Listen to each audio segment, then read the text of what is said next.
बिहार की पॉलिटिक्स में नीतीश कुमार और लालू प्रसाद, जी, इनके बिना अगर पॉलिटिक्स की कल्पना आप करते हैं तो आप झूठ बोल रहे हैं। 5 सीटों का चुनाव है, 6 लोगों ने नामांकन दाखिल किया। सबसे पहला हर्डल तो यही है। नामांकन की प्रक्रिया से पहले ये कहा जा रहा था कि नामांकन वापस ले सकते हैं। जी। जो सबसे ज्यादा नीतीश कुमार के जाने का दुख अगर किसी को था तो वो सीमांचल के ही लोग थे। ओरमा ग्रुप, जो सोचता है वो करता है।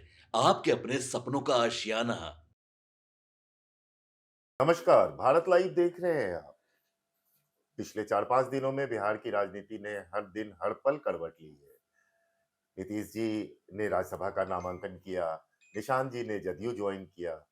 अब कवायद हो रही है नए मुख्यमंत्री की, कौन रहे बनेंगे नए मुख्यमंत्री, कौन होगा डिप्टी सीएम, मंत्रिमंडल में कौन लोग होंगे, राज्यसभा 5 लोगों का नॉमिनेशन हुआ है, कौन जा रहे हैं, कौन रुक रहे हैं। और लगातार अमित शाह बिहार और बिहार के सीमावर्ती इलाकों में भ्रमण कर रहे हैं। इन सारी चीजों की कड़ी एक जगह जोड़ते हैं। आज से नीतीश जी की यात्रा शुरू हुई है सीमांचल के क्षेत्रों में। देखने में तो सब कुछ बहुत स्मूथ लग रहा है, बहुत सामान्य लग रहा है, जो जैसा बताया जा रहा है सब कुछ उसी अनुसार हो रहा है। लेकिन अंततः कहीं न कहीं भीतर खाने में कुछ पक रहा है। कहीं न कहीं नीतीश की यात्रा और भीतर खाने की बात, बाबा से थोड़ी जानकारी लेते हैं और फिर आगे अपनी समझ को मजबूत करते हैं हम लोग। जी प्रणाम बाबा।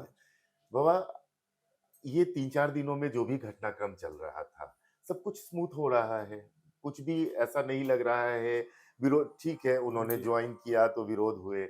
उन्होंने राज्यसभा के लिए नॉमिनेशन किया तो कार्यकर्ताओं का विरोध हुआ। निशांत जी पार्टी जॉइन किए, उन्होंने कार्यकर्ताओं को भरोसा दिलाया कि मैं हूँ।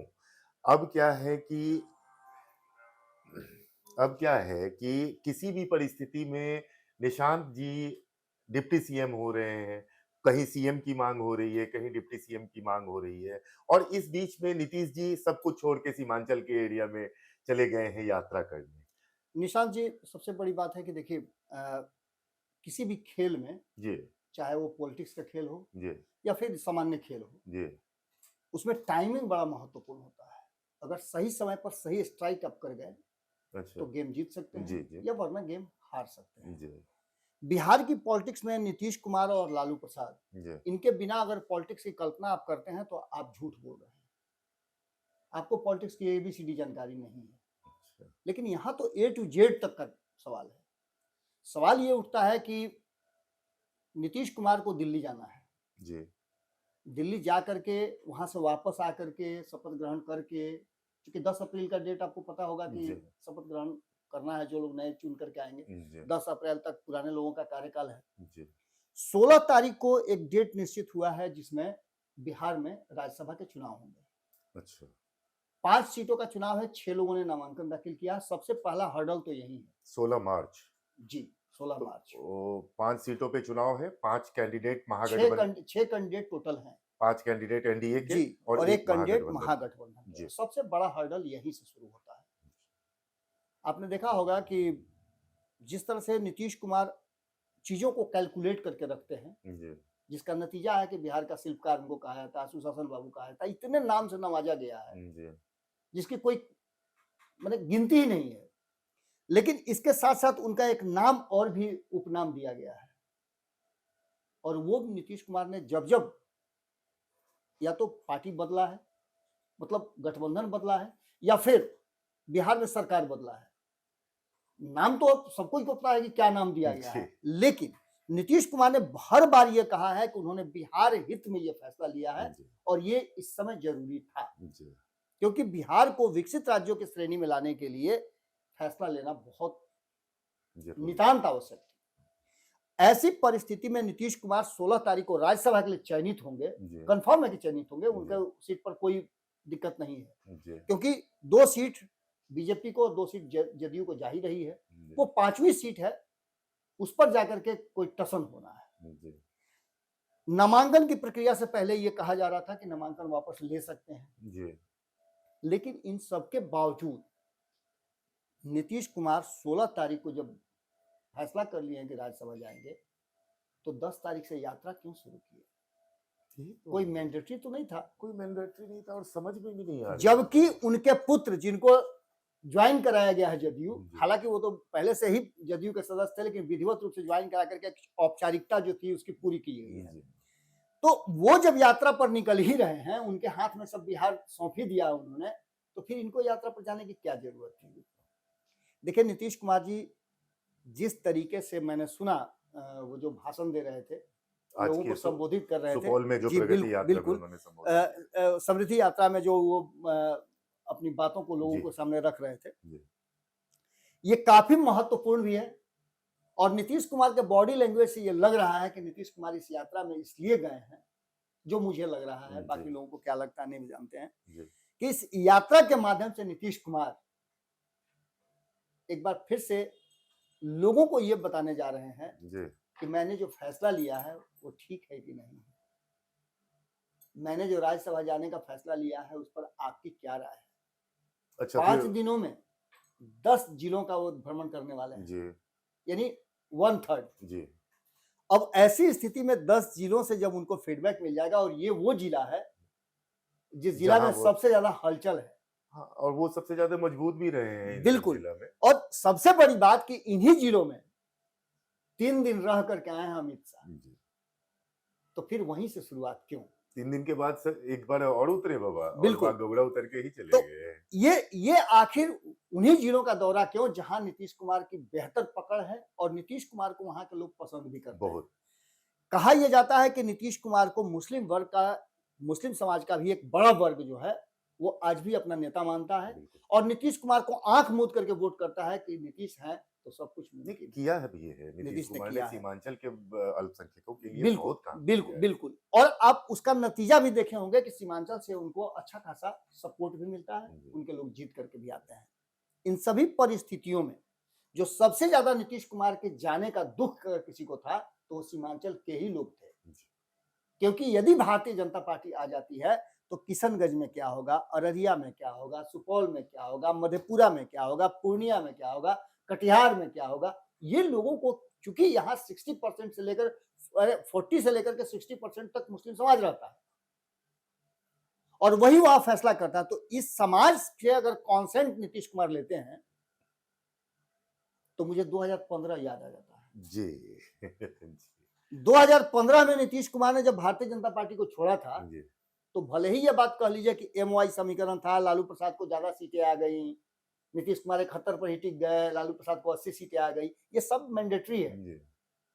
ये तो होता ही रहता है। आप ज्यादा सीट पर लड़ेंगे ज्यादा जीतेंगे, कम सीट पर लड़ेंगे कम जीतेंगे, या हो सकता है कि बहुत दिन से आप नहीं खाना खाए तो हमसे 2 पूरी ज्यादा खा लीजिएगा। लेकिन फैक्ट यही है कि उस समय भी और आज भी 2015 और 2025 की तुलना अगर कीजिएगा तो दोनों ही परिस्थिति में ये वोट जो आया है वो नीतीश कुमार के लिए आया है। 2015 में भी नीतीश कुमार के लिए वोट आया था कि मुख्यमंत्री नीतीश कुमार को बनाना है, जी। और 2020 में भी मुख्यमंत्री नीतीश कुमार ही होंगे जी। ये कह के वोट आया है। जी। ऐसी स्थिति में अगर नीतीश कुमार मुख्यमंत्री नहीं है तो लोगों का मैंडेट क्या होगा?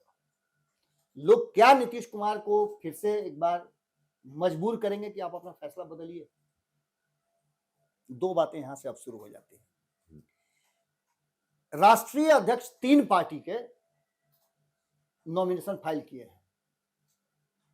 3 पार्टी के राष्ट्रीय अध्यक्ष राज्यसभा जाने के लिए नॉमिनेशन फाइल किए हैं। अच्छा। 3 तिगाड़ा काम बिगाड़ा। एक आदमी का इसमें से नहीं जाना अच्छा। लगभग कुछ हद तक संभव लगता है मुझे। तो कहीं ऐसा तो नहीं कि नीतीश कुमार इन सभी चीजों को जो खुली आंखों से लोग नहीं देख रहे हैं, वो बंद आंखों से नीतीश कुमार देख रहे हैं। मतलब नितिन नवीन जी, उपेंद्र कुशवाहा और नीतीश कुमार, तीनों ये अपनी तीनों अपनी पार्टी के राष्ट्रीय अध्यक्ष हैं, जिसके कारण कि अब 3 राष्ट्रीय अध्यक्ष जब लाइन में हैं। तो एक सबसे बड़ी बात है कि बिहार को ही ये प्राप्त हुआ है, ये भी एक रिकॉर्ड बिहार नहीं बनाया है कि 3 पार्टी के राष्ट्रीय अध्यक्ष एक साथ राज्यसभा जाने के लिए ललायित है या उनको पार्टी जबरदस्ती भेजना चाहती है। अच्छा जी। तो इसके साथ साथ जो सबसे महत्वपूर्ण बात यहां शुरू होती है कि इन सभी परिस्थितियों में आपने सुना होगा, कल ही IP गुप्ता का इंटरव्यू हमारे संपादक नमन मिश्रा जी ने किया है। उस इंटरव्यू में जो बातें हुई है वो तो सबके सामने है, लेकिन ऑफ द रिकॉर्ड जो बातें हुई हैं उन बातों की चर्चा मैंने थोड़ा सा किया था।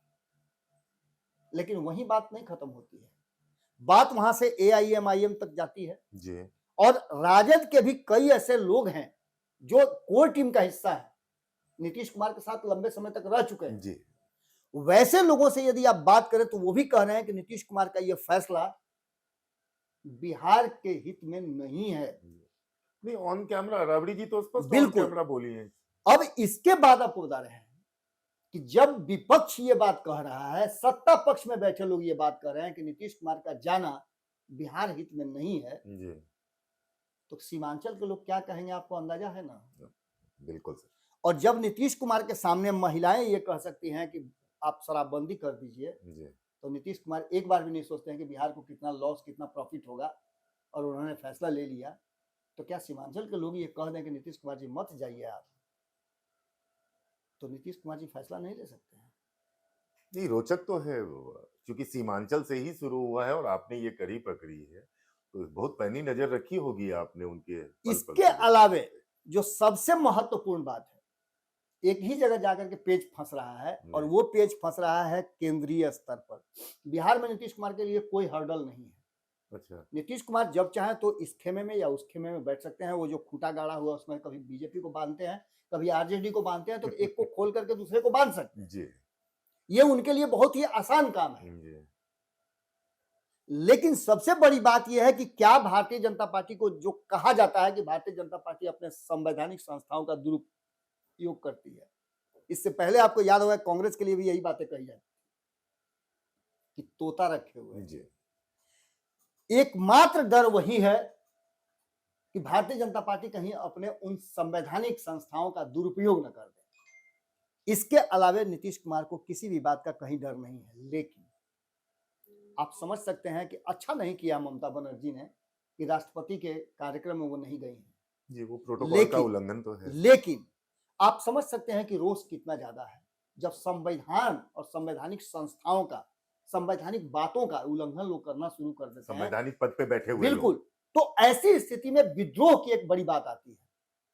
आपको याद होगा घोषित तौर पे जो आपातकाल था, जी इंदिरा गांधी ने जब आपातकाल लागू किया तो वो संवैधानिक संस्थाओं का दुरुपयोग था, जी और संविधान के विरुद्ध जाकर के लोगों ने, क्योंकि एक इलेक्टेड सेलेक्टेड अगर प्रधानमंत्री राष्ट्रपति कोई फैसला लेता है तो उसको संवैधानिक ही माना जाता है। जी लेकिन उसके विरोध में जो ज्वार भाटा उठी जी पूरे देश भर में, उसको आपने देखा। जी नतीजा, सत्ता से उनको बाहर होना पड़ा।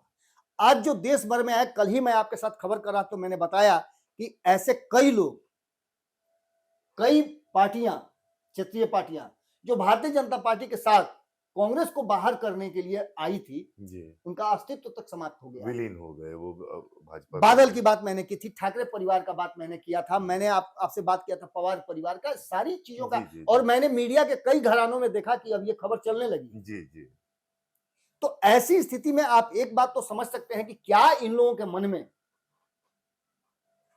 अगर किसी टीम में हार रही हो जी और अपोजिट का बॉलर जो है वो खाली वाइड बॉल फेंकना शुरू कर दे, तो आप समझ सकते हैं कि क्या परिस्थिति होगी। जी आपको 10 ही रन बनाने या 10 वाइडे बॉल फेंक दे तो निश्चित रूप से उस पर आरोप लगेंगे कि आप क्या कर रहे हैं, निश्चित। और आपके जीत के संभावना बढ़ जाती है।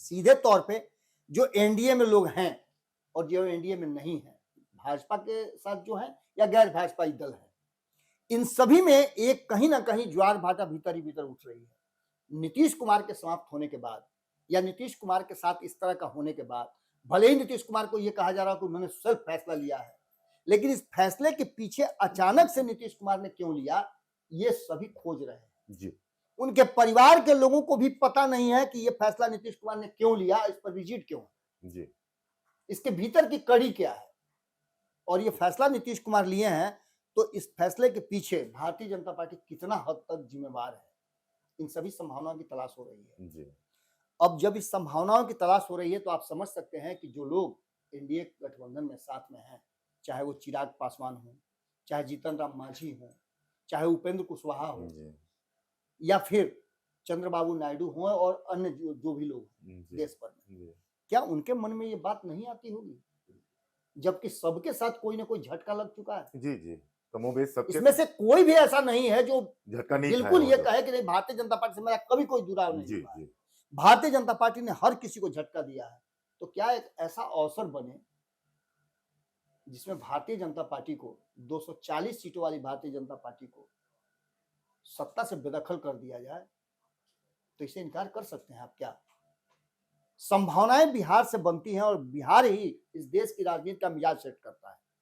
नीतीश कुमार की ये यात्रा और उस यात्रा से पहले विपक्ष का ये कहना कि नहीं आप केंद्र शासित प्रदेश बनाइए, ये एग्रेसिव पॉलिटिक्स कहा जाता है। जी भारतीय जनता पार्टी जो करना चाहती थी या जिस नाम से डराना चाहती थी कि मैं एक केंद्र शासित प्रदेश बना दूंगा, एक अलग सीमांचल राज्य बना दूंगा। जी कल ही आपसे बातचीत हो रही थी तो आपने बताया था कि तस्लीमुद्दीन ने सबसे पहले इस बात को रखा था। जी लेकिन उसके बाद विपक्ष जब जब सीमांचल की चर्चा हुई, जब जब वहां के लोगों को बाहर करने की बात हुई, जब एनआरसी की बात हुई, तब तब विपक्ष ने विरोध किया। लेकिन आज वही विपक्ष कह रहा है कि नहीं आप सीमांचल राज्य बनाइए, और भारतीय जनता पार्टी कह रही है कि हम तो ऐसा करना ही नहीं चाहते। इसके मायने आप अच्छी तरह से समझ सकते हैं कि कहां जाकर के भारतीय जनता पार्टी चेकमेट कर गई है। एक तरफ जहां भारतीय जनता पार्टी केंद्र में अपने लोगों को बचाने में लगी हुई है, जी सारे उनके सांसद मिलकर प्रधानमंत्री को बचाने में लगे हुए हैं, वहां अगर नीतीश कुमार के साथ कोई खेल हुआ है तो नीतीश कुमार इतना सहज नहीं है। जब 12 बजे रात में अमित शाह फोन करके पूछते हो जी कि नीतीश जी सब कुछ ठीक ठाक है ना, 8 तारीख को उनकी बातचीत होती है रात में, और 9 तारीख को 9 अगस्त को नीतीश कुमार चले जाते हैं राज्यपाल के यहाँ जाकर के इस्तीफा दे देते हैं। हाँ वो भी तो तो क्या एक उस अजीब नीतीश घटनाक्रम कुमार से था। आप अपेक्षा कर सकते हैं कि 16 तारीख को राज्यसभा चुने जाने के बाद वो दिल्ली जाएंगे? निश्चित रूप से एक क्वेश्चन मार्क जरूर उठता है, क्योंकि नीतीश कुमार की राजनीतिक प्रकृति जो रही है और इतिहास के पन्नों पर जो नीतीश कुमार का रोल लिखा हुआ है। दो बातें बोली बाबा आपने। आपने बोला नीतीश कुमार दिल्ली जा रहे हैं केंद्र की बिल्कुल, राजनीति बिल्कुल। साधने, और आपने बोला कि नीतीश कुमार दिल्ली नहीं जा रहे हैं। तो विगत ये दो ही यक्ष प्रश्न हैं आज की स्पेशल स्टोरी में। हम लोग इन दो प्रश्नों का उत्तर आप लोगों से जानना चाहते हैं कि अभी हमारे द्वारा जो भी आपने बाबा से जानकारी ली, या फिर आपके पास जो भी अपनी जानकारी है, या आपका दिल जो कहता है इस विषय पे, नीतीश कुमार दिल्ली जा रहे हैं, दिल्ली नहीं जा रहे हैं, नीतीश कुमार बिहार में रुक रहे हैं, बिहार में नहीं रुक रहे हैं, आप अपनी राय दीजिए दर्शकों। हम आपकी राय से भी जोड़ेंगे अपने आप को। धन्यवाद। तब तक बने रहिए भारत लाइव के साथ। आपके सपनों को हमने सजाया है, ई होम्स पैनोरमा को हमने बनाया है। ई होम्स मेरा एक सपना था जिस पे मैं पिछले 4 साल से काम कर रहा था। हमने जो बनाया है वो सबने है माना। ई होम्स पैनोरमा में हो आपका भी आशियाना। और फाइनली हमने 2021 में इस प्रोजेक्ट को लॉन्च किया। बहुत लोग अप्रिशिएट कर रहे हैं कि पूर्णिया जैसे शहर में, बिहार के, एक तो बिहार की बात करें उसमें भी पूर्णिया जैसे छोटे जगह में इस तरह का लाइफस्टाइल देना, ये सुन के हम लोगों को बहुत अच्छा लगता है। ई होम्स में हमने कुछ और भी किया है, जैसे हम जिस जगह में रह रहे हैं हमारे फैमिली सिक्योर हो, उनको सिक्योरिटी का ध्यान में रखा है। आपकी सुविधा और सुरक्षा आपके लिए खास है, ये आपका विश्वास है। इसमें आर्टिफिशियल इंटेलिजेंस का 7 लेयर सिक्योरिटी का हमने इस्तेमाल किया है। लस ग्रीन कैंपस को बनाया है। यदि हमारा बाउंड्री वाल है तो वो वर्टिकल गार्डन है। ये जितनी भी फैसिलिटी होता है एक इंटरनेशनल टाउनशिप में ई होम्स है, ये हम लोग विश्वास नहीं कर पा रहे हैं। जो भी हमारे मित्र दोस्त या जो भी हमारे बाहर के बाहर आते हैं तो हम लोगों को बहुत अच्छा सुनने को मिलता है और बहुत अच्छा क्रेडिट मिल रहा है। वो सारा हमने सिर्फ एक बिल्डिंग नहीं बनाया, हमें एक बहुत अच्छा लाइफस्टाइल दिया ई होम्स में, और मेरा एक सपना था जिसको मैं आज फुलफिल होते हुए देख रहा हूँ। ये आपका आवास है। ई होम्स पैनोरमा में अब आपका निवास है। E Homes Panorama, luxurious lifestyle redefined. Panorama Group, जो सोचता है वो करता है। अगर ये वीडियो पसंद आई और वह बिहार के राजनीति और बिहारियत से सरोकार रखेनी तो सब्सक्राइब बटन दबा के चैनल के सब्सक्राइब कर ली। ओजे एगो घंटी बा, ओकरा बटन दबा देला से कुल सटीक और मारक खबर रुआ मुफ्त में मिल जाई। अगर रुआ पत्रकारिता के हमनी के नया प्रयोग में सहयोग कर चाहतानी तो ज्वाइन बटन दबा दी। पेटीएम नंबर नोट कर ली 9386 816700